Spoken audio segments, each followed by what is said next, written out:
Governor, there's a lot of talk about how this race had national implications, and I'm wondering what you think about it. Well, I think the biggest thing goes beyond just November. It really goes to the heart of how people govern after the November elections.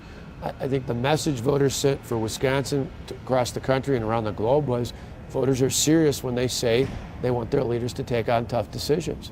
Governor Walker's most controversial stand came last year when he and the legislature stripped most bargaining rights from unions representing government workers.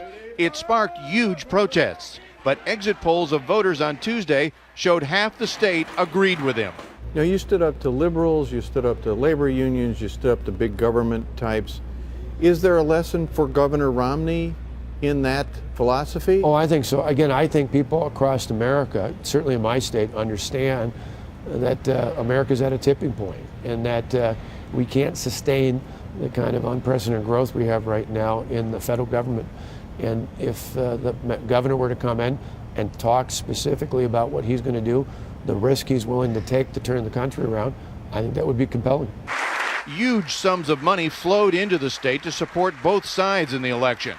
Walker raised $30 million since taking office last year, and $18 million more came from out-of-state donors, much of it since the recall election was scheduled.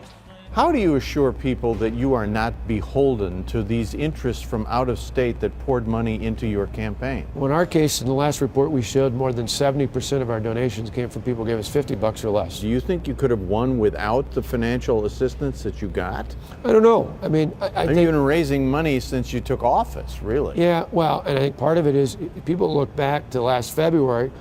The national big government union bosses poured millions of dollars in on TV attacking my reforms, not just me, but attacking my reforms. Most people in Wisconsin just want to move on. So we want the ads to go to Florida and Ohio and other places and not be stuck here.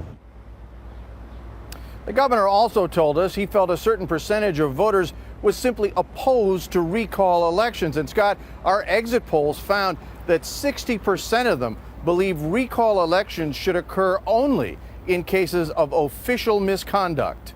Dean, thanks for that.